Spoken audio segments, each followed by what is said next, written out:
Hello and a huge welcome back to our webinar on how to strengthen CAFS students' responses for Band 5 and 6 success.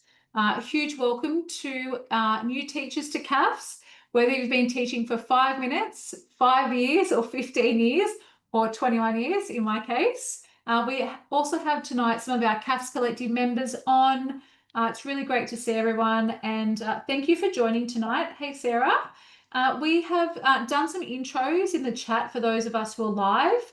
If you're not live, please head over to Instagram and introduce yourself and let us know that you have watched back the recording. There's probably about 50 teachers who registered for tonight, and obviously life happens. That's what happens. That's okay, and you guys will be watching the recording back at another time. So you're in the right place if you teach CAFS or about to teach CAFS. You're ready to improve your CAFS results. You're ready to increase CAFS marks and also ready to impact your CAFS learning and teaching. It goes hand in hand with each other. So we're offering something for non-members if you stay to the end. And this is something that I've never offered before. So I've realized over time, and this will be going into the 5th year of the CAFS Collective, that a number of members like the idea of having access to ongoing support and ongoing resources, but they're not really sure what it's like. So opening up our masterclass tonight is one way to do that. But if you are a non-CAFS Collective member, we're going to offer you 24-hour access to our members-only Google Drive. And what you'll find in there is absolute CAFS gold, not just my 21 years experience, but everything that I've developed in my business, in the Learning Network, for the last 5 years. And my whole business was just CAFS when I first started, but now it's evolved to all the other courses in pdhpe. But if you stay to the end, you can pop your email address in, and then you can let us know that you would like to have 24 hours access to the CAFS Collective Google Drive to kind of like try before you buy, a bit of a taste test to see what it's like, but then you'll be booted out tomorrow night. So don't forget about that. I've put a slide in here to remind me, but look, as I get talking, I'll probably forget. So I am calling from our Zoom, obviously on Dark and Young Land. Like I said at the beginning, we are on the Central Coast, Kilcare, so the Central Coast, probably about 4 beaches down from Terrigal. But our promise is to empower you as a busy teacher. Life is very busy, I know that, but I do appreciate you spending your time tonight with us. The reality of teaching right now, some of these statistics are quite shocking, and you're probably feeling some of these at the back end of such a busy year. I don't think there's any teacher I've spoken to this year that have said, oh, Kel, it's been such a great year. Like it's gone really slow. People have said to me that this is the fastest year of their life. I don't know about you. Let us know in the chat how you feel about this year. We have a lot of changes ahead for pdhpe, but just not pdh. It's every other KLA, every other subject in New South Wales. The reality is that teachers are still leaving the classroom in droves. We're working longer and harder than ever before, and many of us are teaching outside of faculty. And look, if we continue to do that, you can kind of, obviously feel the burnout, but it's just not practical, that pressure. The burnout is real, and I'm a victim of that. If you haven't heard my story before, you'll hear it in a second. But give us an emoji or a show of hands in the chat if at some point this year you have felt the pinch of education. Let us know in the chat. The number of teachers I've spoken to are like, it's been, I've really loved like getting to know HMS, but I feel like that's all I'm doing. I'm just working. And are you living to work or working to live? And I reckon this year that's crept back in a little bit for me. I was saying as we're finishing up our HMS masterclass that I felt the pressure to stay ahead of the game for our HMS members, our teachers, our CAFS Collective members. And I felt that pinch this year a little bit. And look, I would say, yeah, like that's me. Like I have felt the pinch. And I know there's lots of teachers who feel like that. And so if we were to wave a magic wand, what would you want in an ideal world? And can you actually ask for what you want and need? Like, I want more time. I would love more time. And I would love to clone maybe 3 of me. We've tried to do that a little bit this year. We've tried to bring on new teachers, and they're amazing. Lyndall is our K to 6 mentor for PDHP, and Tara is our 7 to 10. But I'd just love like another HMS and CAFS teacher just to do some of the stuff and the admin that goes with running a business. Look, that's a lot. You guys know it as well. Margie's sharing the chat that after being casual for 11 years, picking up Year 12 CAFS again, and look, the relaxed style from that going up to 100 is crazy. Yeah, 100%. Like if we've had a break, either career break or been on mat leave, Jess down in Canberra was sharing this that she's just come back from mat leave. And she doesn't know where the 12 months has gone. She had her baby 12 months ago and she's back already. Like she's feeling the pinch as well. So the big challenges for lots of us. Hey Scott, nice to see you.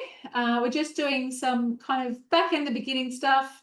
Our big challenges are our resources, and it's our time, it's our energy, and it's our health often that is the detriment. So if you haven't met me before or haven't heard my story, I started teaching in 2004.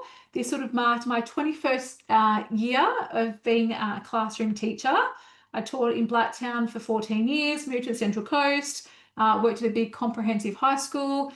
It was a whirlwind. I took on too much. I was relieving head teacher PE and relieving head teacher wellbeing. That was a bad idea, Kel. But as you can kind of see in our little visual, I've been involved in lots of different things over the years, CAFS HSC marking for 16 years, revision sessions, since I was very young. I thought I was, a keen bean and just wanted to share. And then I was the HSC supervisor of marking, which is like head HSC marker across New South Wales, if you kind of know the system and how it works. That was a 5-year contract with NESA, and that was really good. Like, I loved that time. I don't do HSC marking now because you kind of have a 5-year contract. But obviously I get to work with you guys, and I've done lots of trial marking this year and last year, and keeping myself busy in the marking space, but also it all kind of came to a head when I left in 2020. And it was not the kids, it wasn't a job, it was probably really about the people and about the toxicity and bitchiness that happened at our school. And I was like, I can't keep doing this. I can't keep prioritizing work, and my health is suffering. So I left, and I was like, holy hell, what the hell am I going to do? Then I realized that obviously my experience, I had something in my back pocket that I could actually use to help and empower teachers. So here we are, 5 years later. Now we get to empower you as a busy teacher. And my little catchphrase is that we do the heavy lifting, like me a couple of years ago. I don't know if I could lift that now. We do the heavy lifting in the background. So you get to work your magic with the kids. That's our complete mission. We do all the admin, all the prep, all the bits and pieces. So you get to show up for your kids and work your magic in your beautiful classes with your students and work with them. So we have worked with many of your schools over the last 5 years. We need to update this, I do know. And obviously I led with CAFS, that was my thing. Taught PDHPE for 16 years. And now the new HMS syllabus is here. We're also supporting child studies. We have a 7 to 10 dance package. So we're doing a lot. And that's probably why I feel, a little bit burnt out at the back end of the year, but that's okay. Thanks, Sarah, for introducing yourself in the chat. So Sarah's an English teacher and taking on a small CAFS load, helping the part-time CAFS teacher. Find stage 6 English easier to teach than CAFS at the moment. You'll find your feet. Find the CAFS syllabus harder to teach as it's not nearly as prescriptive, 100%. I agree with that a lot. Feels airy-fairy at this point. And that is a very common misconception across New South Wales. So hopefully by the end of our 60 minutes together, I'm going to demystify that and share with you what you can do to make it more succinct, but also knowing the back of your head that CAFS is all about interrelationships between the concepts. So that's why often, and I've said this out loud, that a lot of principals, a lot of leaders think that CAFS is the dumb subject, the dumb cousin of PDHPE, now HMS. It is really hard to get good marks. And I'll show you guys in a second what some of the data is still showing. Yes, exactly. So looking forward to hearing what the markers are actually looking for. And you've come to the right place, 16 years HSC marking and 5 as the head HSC marker in New South Wales. I was in charge of the whole HSC marking process. So had 110 teachers and then, led the process during the HSC marking period. So this is our empowered teacher pathway. Our CAFS Collective members would know this. It's evolved over time, but it's for really you to feel like you don't have to do it alone, to go from doing it alone by yourself on your own little island to actually, having a life. Because I don't know about you, but I got into teaching to have that balance, but people pleasing, perfectionism often comes into it. I'm raising my hand right now because we can't do it all, and that's why I want you to feel empowered to for you guys to reclaim your time, your energy, and your well-being in what you do, and to do what you love. Like, we got into teaching to do, to work with the kids, to hopefully make a difference.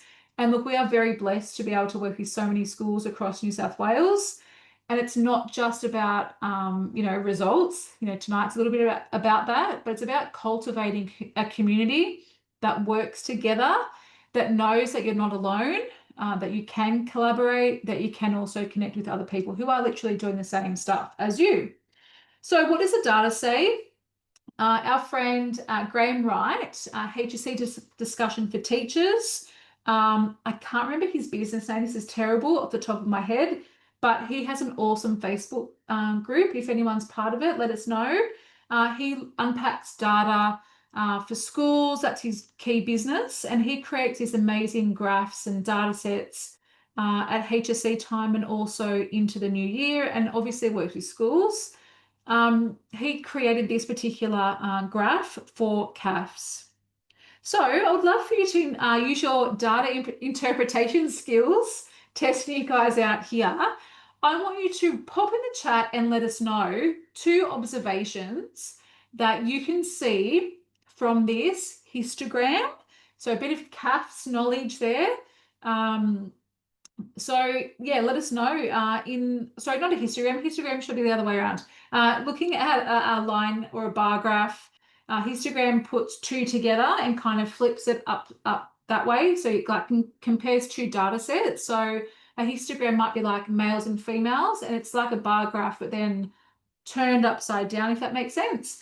Anyway, pop in the chat, let us know 2 observations that you have quickly seen or observed from this very simple bar graph about CAF students in 2024. This was, I didn't put that on there. I don't think it's on here. No, it's not. So this should be 2024. Obviously, Graham created this in 2025, this year. Not many band 6s. Thanks, Gemma. Yeah, approximately 6% band 6s.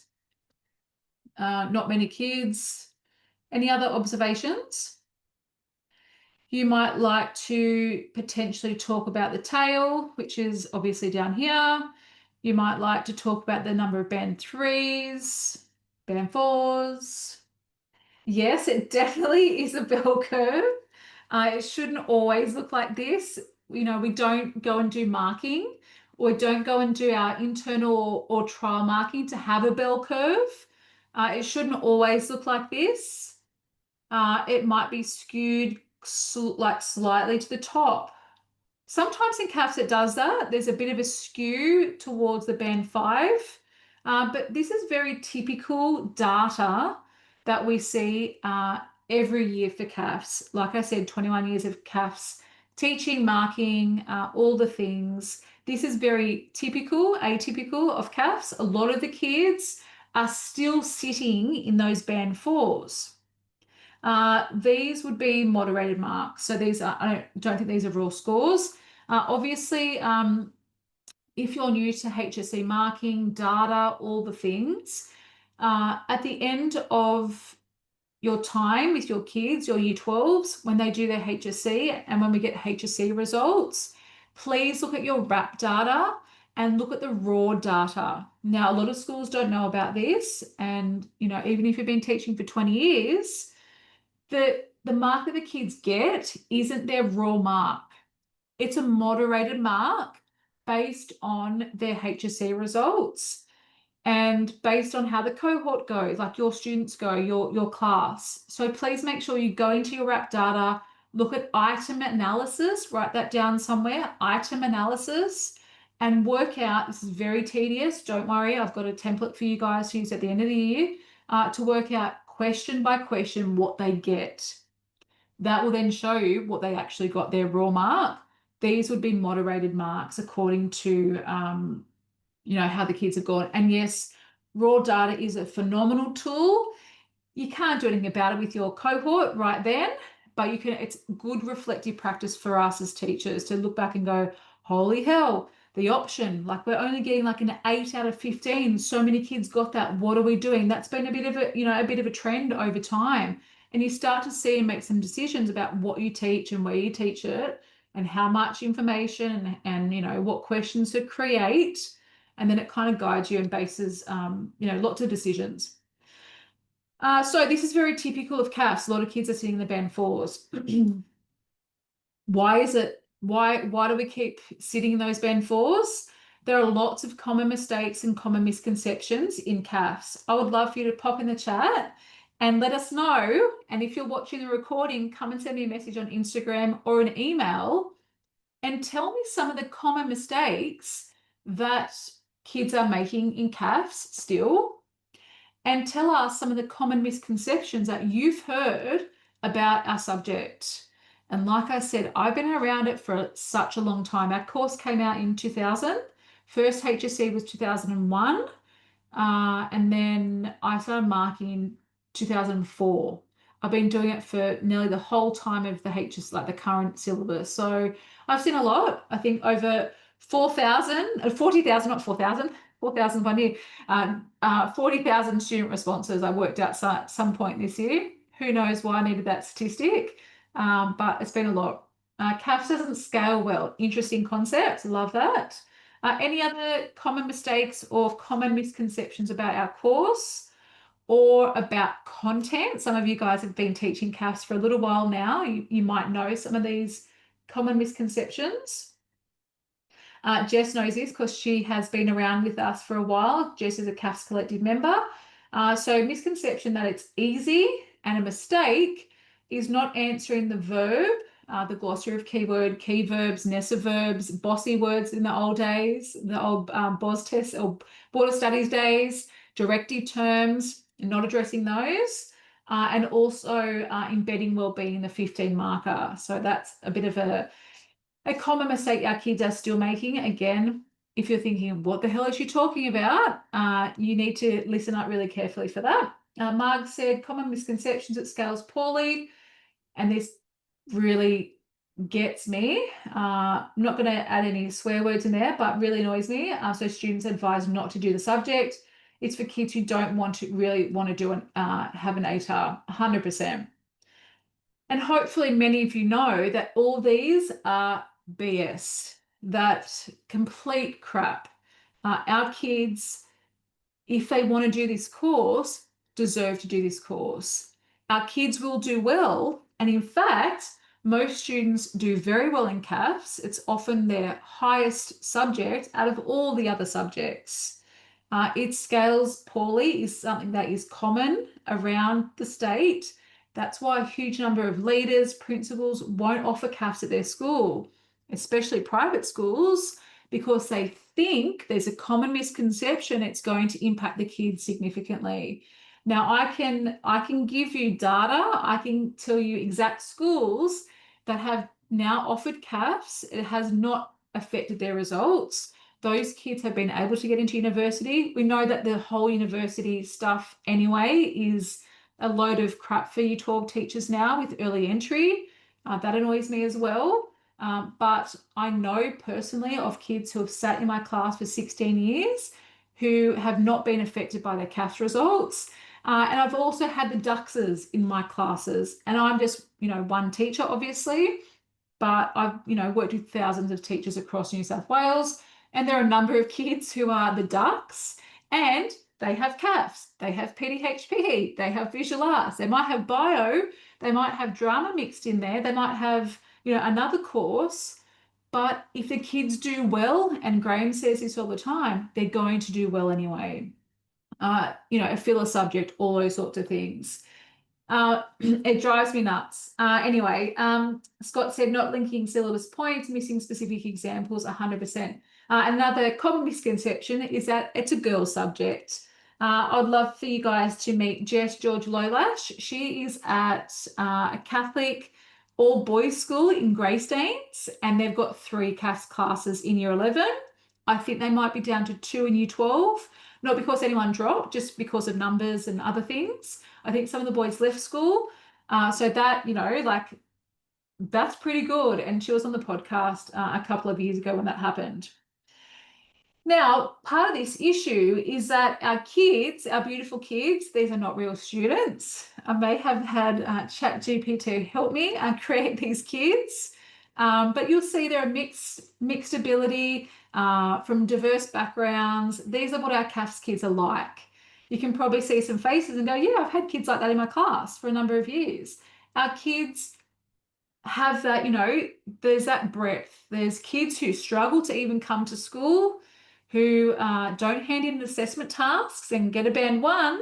That was my only band 1. She didn't really come to school much. She just refused to hand in assessments. We tried to N award her so many times, but she just ended up scraping the barrel. She got 12 out of 100. She basically NA'd most of her paper, but we couldn't N award her. She was an outlier. She didn't affect our kids' results. So thank God we had about 10 band 6s that year, a whole handful of band 4s and 5s. She didn't affect the rest of the kids. And then we have the other end, who kids are flourishing. They love CAFS. They do PDHP as well. They do bio. They love society too. They're a really well-rounded kid. They try really hard. These are some of the other things that our kids at that band 4 level are sometimes doing. And we really need to bridge that gap with where they are to where we want them to be by, kind of getting rid of these common mistakes and misconceptions. So a lot of our kids just write the, you guys have seen it, write the acronym down, thinking that they're answering their question.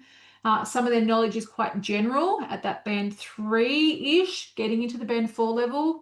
They might know some content really well, like parenting, maybe some stuff on groups, but they really struggle with the research. They might, as Jess mentioned before, that their glossary of key words, they still might be just describing or explaining rather than actually analysing or assessing. They might have some links to CAFS, but it's not really extensive. It's not thorough enough to get into that band 5 or 6 kind of characteristic. And many of the kids confuse our concepts and misinterpret questions, or don't simply answer everything that's on the page. And 100% what Mark has said is in the chat that a lot of the kids that she has taught, they've said it's their best subject. It's their favourite subject. And look, lots of positive stories, kids coming up to us saying, oh, so like what you taught us about Maslow's hierarchy of needs, we actually did that at university in our sociology degree. Or when we did that stuff on parenting, I then had to, I was a caseworker for X, Y, and Z.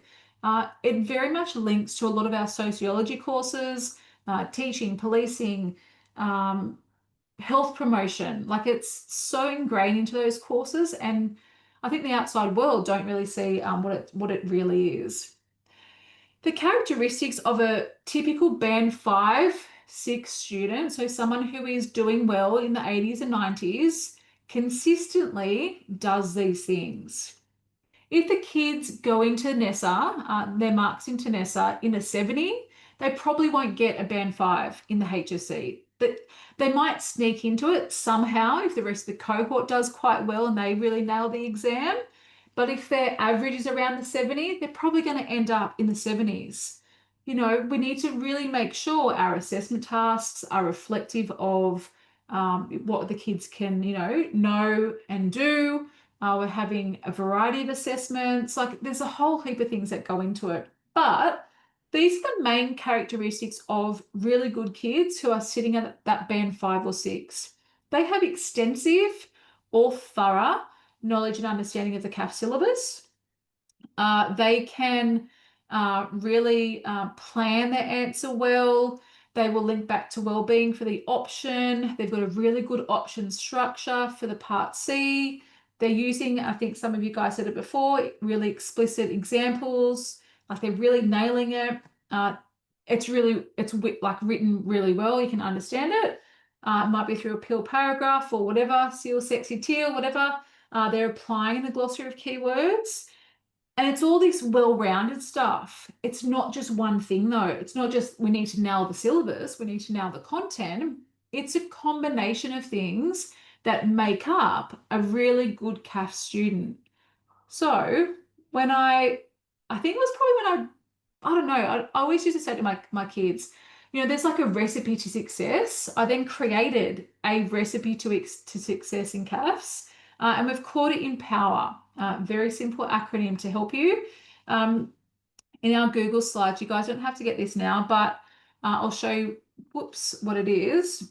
Oh, sorry, this is painful. When you click the slide, sometimes it goes to the wrong thing. You guys will have access to all these resources from tonight. So you could use this with the kids. You might say, okay, we're going to give you a rating, like at the end of year 11, coming into year 12. How do you think you are right now on your knowledge, on your meaning application of the glossary, on your peel paragraph structure? Tell me where you're at and what are you going to do about it? This might be for us as well. Where are we at with this? Where are we at with our explicit knowledge and understanding? Okay, is that okay? Like, are we teaching it okay? Where are we at with our application of the glossary of key words?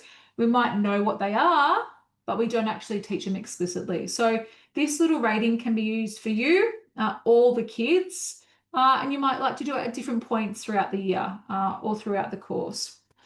So that's in there. All right, so this kind of evolved. You can steal this idea. I then got like a recipe bowl. I should have brought it out.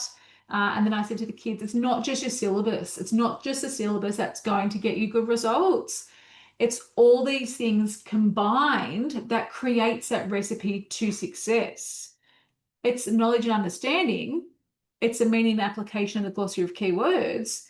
It's your structure. It's your peel paragraph stuff. It's your option, like including stuff in wellbeing. Your examples are suave. They're specific. They're unique. Like it's not just one thing. It's a combination. You're going to plan your answer. So it's a combination of all these things together.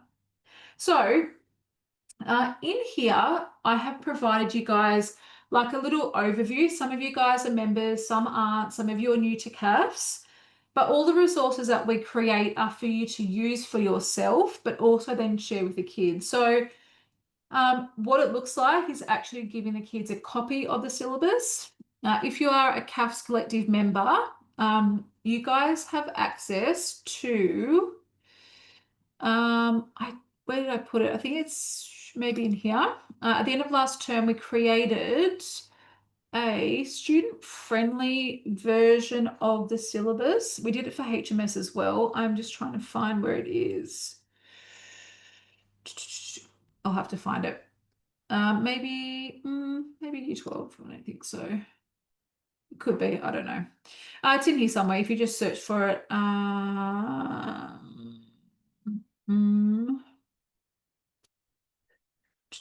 Where are we? Oh, here we are. It's in the HSC Survival Guide.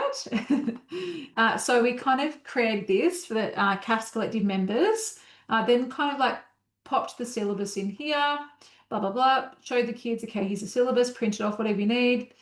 We then also added glossary of keywords, again, really important, peel paragraph, suave, run, far, win feedback is another little strategy, and all of the glossary of keywords to show the kids like step by step what they can do to actually like break down the question. How do you know when you're comparing it or contrasting it? What's some language to use, etc.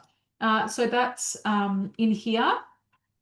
SWAV stands for, it's in the next couple of slides, but while we're here, it just being really specific about what we're including. So SWAV is our way to show examples. So they're specific to the question, they're unique. Often you find at HSC marking, the kids are all just writing the same stuff. It's all the same examples, like it's all the same kind of stuff. You want them to stand out from the crowd. They're applied examples. They're not just like random stuff that they've spoken about. They're actually applying it to the question. There's variety in there. They're also explicit. So that's also in here, but also in our slides as well. Pleasure, no worries. Okay, so syllabus copies, etc. Giving the kids a copy of the common grade scale, showing them in year 11, this is what it looks like, showing them in year 12. You have to have extensive knowledge and understanding. You have to have superior understanding and application. You have to be able to apply your understanding. You can't just regurgitate an acronym and think you're answering the question. Like, no, you actually have to unpack it. There's going to be analysis. You're going to be able to show like that really logical response.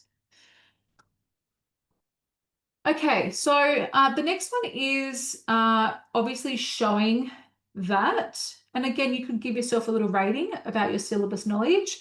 Some of you will be like, okay, I've just started teaching. I'm still like finding my feet, and that's okay. The syllabus is quite good to get into. It's all the other little bits and pieces that come with it that I think are the hardest part. It's that interrelationship between the concepts that is quite tricky. So in the CAFS Collective membership, many of you guys would have seen, we have a number of resources that will help you with this. Because this is the fourth year of the CAFS, or coming into the fifth year, sorry, of the CAFS Collective. We've created like matching cards, documents, scaffolds, templates, glossary of key words, explicit content stuff. You know, there's lots of stuff that, you know, if you're looking for something, you can quickly go into the search bar and type in groups in context, or the groups in context stuff might come up. You might go SWAV examples, all the templates come up. Assessment tasks, all the assessments come up. So it's not just, you know, the scaffold, it's also the content as well, because there are some, you know, common misconceptions and mistakes the kids make. This is probably the biggest thing I see still across New South Wales. I work with lots of schools. We have lots of teachers in our memberships. I get to go out and work with kids for year 11 and 12. This is still something the kids are continuing to make mistakes with, and that's the glossary of key words. And I think, Sarah, maybe for you, like this might be something quite unique, that it's really hammered home. There's, you know, for English, you're looking at techniques, you're looking at creative writing, and obviously language. The glossary of keywords is really important in CAFS, as you guys know, in pdhpe, in HMS as well, in a lot of those, you know, those kind of courses like that society. If the kids don't nail the glossary of keyword, they're not doing what the question is asking them to do. So it's really important that we're actually like teaching this to the kids from year 7. It's really, really important. The marking guidelines show us like the kids have to show a thorough explanation. This is explain. If they don't explain it, they're going to get a 2 or a 3. But this is honestly, this is one of the biggest things that the kids are still making mistakes with. And I sometimes have convos with the kids, and I realize that the teacher didn't know how important it was to teach this, didn't explicitly show the kids the glossary of keywords and how they're so different. And if we're not showing the kids, it means that they don't know, and that's completely okay. You guys now know, like it's so important. For this particular question, explain how appropriate sampling can assist a researcher in achieving validity and reliability. The content sampling, the content's reliability and validity, but they have to explain it. They have to show cause and effect. If they just regurgitate content, they're probably going to get a 3 or a 4. They need to really show a good, clear, sound explanation or a thorough explanation to hit up into these top marks. Honestly, it's one of the biggest things that I still see that kids are still making mistakes with. And let us know in the chat if any of your kids are still making these mistakes, or alternatively, what you've done to kind of help bridge that gap. Part of it is scaffolding it to them, teaching it, and also modeling it for the kids. So there is a resource that I've popped in here for you guys. Again, all these links are clickable. You'll get access to these probably tomorrow morning, all the slides and everything. So it's really awesome to see when I go around to schools. Some schools print these off for the kids, put them on little ring binders, or give the kids copies, whatever you want to do with them. They're in here for you guys to be able to have access to and to use. But it is really showing them that each word is very different to each other. They're all very unique. They all have a unique function and should be taught accordingly. So in the document, you'll have the word, then you'll have the description or the definition, and then some expressions or words that kids can use in their response to show that they're actually doing that word. I'll show you a resource that I created for you guys today to help with that.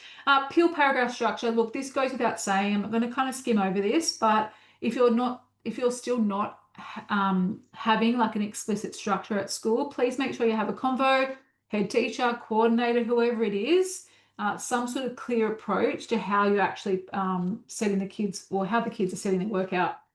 So that's in there. Why? It needs to be really clear, like it needs to be very effective communication. Ideas, issues, and opinions are organized, logical, coherent, appropriate terminology. There's a process, there's development. It has to be clear for them. It also allows the marker to be very, I don't know, just to see the response and go, yes, I can see what the markers go. I can see what the markers go. It just provides a lot of clarity, but also for the kids to express it really clearly. Again, it has to be consistent. We should be modeling it, displaying it, demonstrating it, and also giving the kids feedback on that. Again, if you click into here, giving you guys access to some templates and resources that we've developed over the years with that. Then a worked sample so the kids can kind of see what that looks like. Again, it's there's lots of goodies in there for you guys to have access to and to use in the class. Let's talk about one of the big things, and this is the option rubric. So many people are not aware of this. I know Jess wasn't, number of our members, I reckon probably half the members we've had over time. We've probably had over maybe 300 or 400 CAFS teachers in the membership over the last 4 years. And one of the biggest things that people learn is the importance of using the option rubric in what they teach. So this is the rubric. It hasn't changed since 2002 or 2001. It's still the same, and I'm hoping it will continue when we have a rewrite very soon for CAFS. This is in the option part of the HSE. And look, first of all, please make sure it's in any exam that you purchase. We have all of our exams available from the last 4 or 5 years. CAFS trials the last couple of years because I was the SOM. I couldn't do HSC exams or do any PL in HSC marking, and now I can because I'm not the SOM anymore.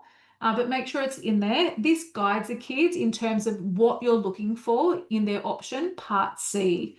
So it's only for Part C, so Section 2, and here it says Part C. So just for Part C, the 15 marker. If you want to write that down, this is for the 15 marker.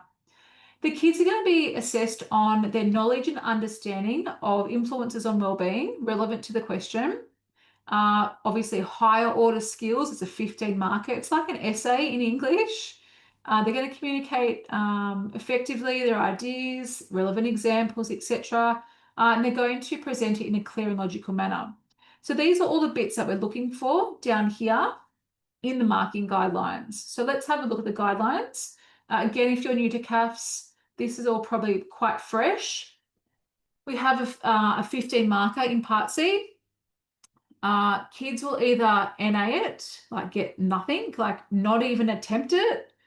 They'll get 0, they'll get 3, or they might get 15 marks. That's like, it's a massive spread.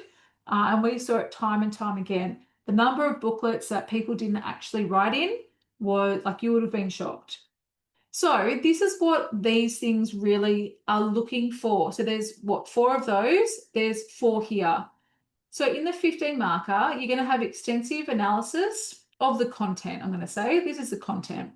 The next point that you're marked on is your clear link to the effect on the well-being of the individual. You have to link back to well-being in every single paragraph for your Part C of the option. Now, again, this is something that is not written anywhere in the syllabus, anywhere on the NESA website. And when I tell people this, they're like, where is that? I'm like, well, it's not there. We've got the rubric, we've got the marking guidelines, but this is a common mistake that the kids do not know about because it's not written anywhere. Now you know.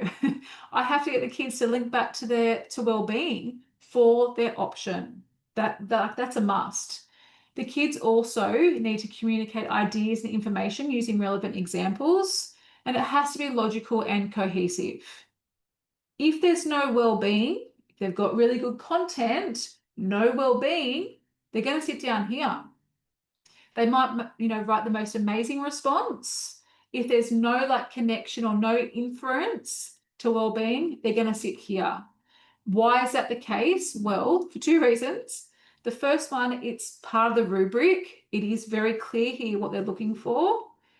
It's also part of, has been part of CAFS for the duration of the syllabus for 25 years. It's embedded in the course, but because not everyone reads the rubric, there's lots of people who don't know about it. Please, any questions, please unmute, pop it in the chat. Some people I tell, they're like, what? You have to talk about well-being. Yes, for every paragraph. I do mean the well-being. Speak. So looking at your social, physical, emotional, economic, cultural, or spiritual well-being. Obviously, it's not always going to fit. Like spiritual won't come up in technology for your option or potentially work. You don't have to make it fit if it doesn't fit. But where the kids can link back to well-being, they have to do it, and it has to be done explicitly. So it's really, really important. Please make sure, yes, you link back to every paragraph for well-being. Yes, you did hear that correctly. So what do you need to do? We need to share with the kids templates, scaffolds, and we need to model it for them. Obviously, our CAFS Collective members have years and years worth of that exact thing. Like you'll see this is our Google Drive. So getting a little bit of a sneak peek. Success in options, examination option, like we've mapped all the questions across from the last 20 something or when the syllabus amended. So like all the questions there. We've got scaffolds. Where are the scaffolds for here? We've had a number of masterclasses on it. We've got each of our options in here and content. That's an exam mapping one as well. Where are the, I think it's maybe in here. There's some option templates in here somewhere, scaffolds and templates. But we're really showing the kids what it looks like and showing them like you can't just, off the cuff talk about well-being. It has to be explicit. So in our CAFS Collective membership, there are like actual resources that you guys can use, like step by step, what to do, how to show the kids, lots of sample answers. We've written lots of sample answers over the last 4 years to help you. Like you don't know what you don't know. The next part of it is actually embedding that into Part C. So it's just for Part C. It's not for the A. it's not for the B. But what I would encourage you guys to do, show the kids a rubric from day dot of year 11. Remind them again in year 12, day 1 of year 12. Potentially have an assessment task for that is kind of like the structure for the option for part C for year 11 in their exam. An actual assessment task, which gets them to do a 15 marker. They have to then link back to wellbeing. If you are new to CAFS, please write that down. That's something that I didn't do until I came up here, and I had I had 3 year 11 CAFS classes. And I think because I just had so many kids, I had like 120 CAFS kids. I was like, oh my God, I need to have an assessment task on this. I'm like missing out on key skills. I need to really do this. So when I work with schools now and work with CAFS Collective members, I say, like, let's have an assessment task that replicates a part C in year 11 so the kids are set up for success. Michelle Skinner, one of our CAFS Collective members, she's been in the membership for 4 years, I think. She's at Brigidine at St Ives. So, private school, never had CAFS before. And I showed her this. And I said, hey, I'll help you co-write an assessment task, based on the option structure. The kids have to link back to wellbeing. And look, from that point, she's like, Kel, that's the best thing that you have ever said to me in the last 4 years. Every year 11 they've now done that as an assessment. It's like a leg up. You do it here, we have an exam question like a 15 marker. We then do the 15 marker, as an assessment in year 12. And then it's in the trial, then it's in the HSC. There's lots of practice along the way because it's a lot of embedding stuff. As I mentioned before, we're kind of, it's here. There's the clear links, a link, some links, no link to wellbeing. And you'll see that across the last 20-something years. The links have to be explicit. They can't just be off the cuff, like this impacts on wellbeing. It has to be this impacts on the physical wellbeing as it, blah, blah, blah. This shows a clear relationship between, whatever, as it means whatever. Like it's not just, throw the word in there. It has to be explicit, and it can be a positive and or negative impact on wellbeing related back to the option content itself. So each part of the peel paragraph should we link back to wellbeing? Does it have to be the P, or it might just come through the examples? Yeah, great question, Sarah. I would say probably the last part of it, so the link. And you'll see in some of the resources that I've shared with you guys today, but also in our CAFS Collective membership, it's just that last part. It's often like, here's my clear intro for my option part C, number of peel paragraphs. In my peel paragraph, you'll see like content knowledge, you'll see addressing the glossary of key word, my examples, and then link to wellbeing. Okay, next paragraph, content, glossary, examples, link back to wellbeing. It's like that. It's quite repetitive. And once the kids know the secret, obviously they're going to be set up for success. They're going to then be able to bump up, going from that 7 to 9 into the 12s, 13s, and 15s. No, the students don't need to include all dot points when answering part C. And I do understand what you mean. Individual strategies for managing multiple roles or 5. No, and I think that's why, Sarah, sometimes it feels like it's very airy-fairy because it's like, oh, you don't have to talk about each of these points because it's that well-rounded response. Do they have extensive knowledge and understanding of the content? Okay, yes, well, that's how it's addressed. HSC markers will never sit there and go, tick, tick, oh, they haven't got that one. No, we're going to bump them down. It's always positive marking, and you'll see marking guidelines. It doesn't have a list. It just has, it might say, managing multiple roles. It might be preparations for parenting. It might be ethical behavior. It doesn't actually say like all 4 ethical behaviors. It's just that kind of, is it extensive? Is it thorough? Is it sound? Really good question. Okay, Suave, you guys have the resource for that. As I mentioned, specific, etc. Why, you'll see like variety of context, applying your knowledge, wide range of context, not just regurgitation, actually applying your knowledge. That little resource is in there once you click that. So there's like, there's an actual skill to it. It has to be explicit. We're applying our understanding to it throughout, everything we do. Again, there's some checklists in the CAFS Collective. Run Far is, look, a strategy that my own students helped me develop. I came up with the acronym. They just did the planning. I don't know, I was very young when I started to kind of, watch and listen what some of the kids did. I don't know, 2008, I think it was. I was in this little, dodgy classroom. It was quite dark. I think it was actually an English storeroom. And my 16 kids got thrown in that classroom. And we had an in-class task, and two of my really beautiful girls who did PE and CAFS, they were both like doing like, I don't know what they were doing. They were doing all these squiggles around their response before they actually started. And at the end of them doing their assessment, I said, "Oh, Jess, like Megan, what were you guys doing?" They're like, "Oh, Miss, we're planning our answers." I'm like, "Oh, okay." I didn't realize that was a thing. Like, this is like 3 or 4 years into teaching HSC. I hadn't been taught that as a kid, as a student, and I hadn't been teaching it to my students. And I'm like, okay, this is an actual thing now. This is like an actual strategy that we're going to implement.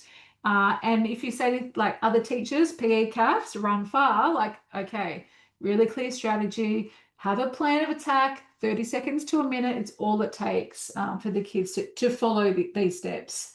Just planning their answer, being really effective and smart about what they're doing. Again, we know the importance of planning, getting our ideas from our head to the page.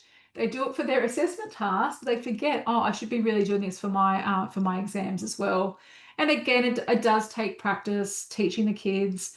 You guys have access to these little templates in here as well, and you can use those for the kids, print them off, use them, PE, CAFS, HMS, English, whatever you need to use, and use those with your juniors as well.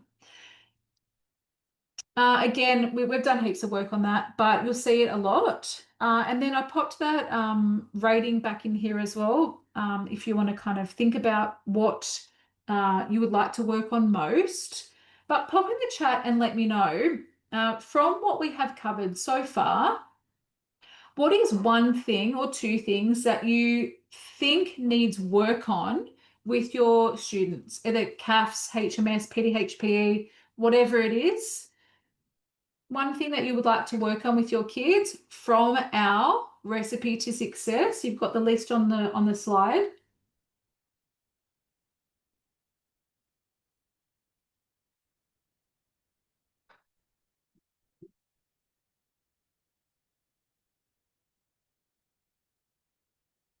All right, Gemma said glossary of key words. It's my favorite. Like, I love teaching the content, but I really love teaching the kids how to actually apply these, because it's like it's such a big part of your answer. It's such a big part of marking. Like, if you're not doing what the word is actually telling you to do, then you're only halfway there. Like, and no one teaches you like this stuff at uni. No one taught me. No one taught, half the teachers I've spoken to or mentored over the years. It just doesn't get taught, and it doesn't then get taught to the kids. So it's really, really important that we're focusing on that. Alrighty. Jess has said extended responses, and Jess, hopefully, there's heaps of stuff in the CAFS Collective, but again, we're going to build on some answers this year, do at the back end of the term, some more exemplars, some more sample answers, but again, just getting the kids writing. Marg said M and W, so meaning of the glossary, and then link back to the wellbeing. Sarah is a few things to work on. But look, that's a great start. Like, it's, we're not going to all know exactly what to do from the beginning. Gemma said, to be fair, my kids needed to work on it all. They always do. Scott said, run far, overlook this step for far too long. Yep, look, it's something that you just forget. You just forget it. We're not up to that yet. I worked on something for everyone today to show you in practice what this looks like. So when you guys get access to the resources tomorrow, and if you're watching the recording, hello, you guys will see, don't judge my this first part of my Google Drive, the rest of it's fine. You'll see that you guys will have access to all of these. You also have access to a whole heap of samples. that we create. These are brand new. These are CAFS Collective members only, as you can see, but you guys will have access to these. So I've done some new questions. And then what I've done is, and you can use this however you like. I've said, here's the syllabus, here's Learn About Learn 2. The kids could highlight it, etc. Here's a glossary of keywords, here's whatever. I've just, scaffold it. They might like to fill this out. Handwritten probably is a better way to do, or even on the page. And then what I've done is I've kind of shown you, these aren't bands, these are marks. So a 1 to 2, I didn't want to give you like each mark, it just would have been too long. I've said for a 1 to 2, you might write this. For a 4, you might write this. For a 5, this is what an exemplar would be. So what you can then do with the kids is they might answer this question. You might then show them, like the exemplar, compare your mark, like compare your answer to the exemplar. What are you missing? What's not in there yet? Compare it to the 2 marker, whatever you want to do with it. There are some sample answers in here, which hopefully will be really helpful for you because there's not heaps of answers out there. And even the HSC ones that we get are just some ideas. They're never exemplars. So I just wanted to kind of put that out there, and I'll show you what I mean. And I'm conscious that it's 9:04. I like to kind of get people out of here by 9 o'clock. Again, in here, marking guidelines, exams, open. So these aren't actually sample answers. I just wanted to kind of put that out there. This should really say some ideas include. These aren't actually answering the question. Some of them do, some of them don't. And I really think this is like false advertising for the kids and for you and for us, that this should get full marks. Sometimes it won't. As an example, like you can't tell me that that's going to be a thorough justification or a thorough explanation in about 4 or 5 sentences. This is false advertising for the kids. So I think it's, just something I wanted to point out for members, even non-members, everyone who's on. Please don't use these as gospel. They aren't. They're just some ideas. Again, questions, please pop them in the chat or let me know. I just wanted to quickly show you that. So we have this would get full marks. What do I know? 40,000 HSC responses, CAFS responses, 16 years marking, etc. Again, these are here for you guys. You can kind of see like what the kids are missing. If they're getting that 4 to 5, okay, this is what I really need to do to get into that 6 out of 6.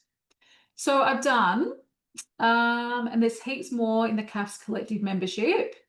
I think I've done 2 per, two per core. I didn't do the options. That just would have taken me like days and days and days, but there are some in the CAFS Collective. You'll see I've used a variety of glossary of keywords, as you can see, and then broken it down. Again, you can use this for the kids. You can use it for you. Use it with your 11, totally up to you. That's in there for you guys. So any questions, please let me know. Pop them in the chat, parenting, etc. That's also in the folder that you guys will get access to from today. Let me know if you've got any questions in the chat. I would love for you guys to, tell me what your biggest light bulb moment is so far. We're going to wrap up in about 2 minutes. Biggest light bulb so far, 2 new ideas or thoughts maybe that you took away, and 3 things that you can't wait to reimagine. That's my buzzwords for the year. To reimagine, to like just think differently about CAFS. Like what could this look like in our school?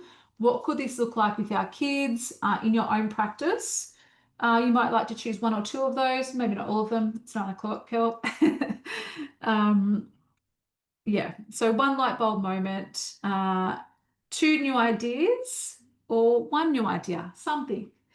We can wrap it up together and think about like just something different that you want to try with the kids that you've, never really tried. I know, Scott, you said that you've overlooked Run Far for too long.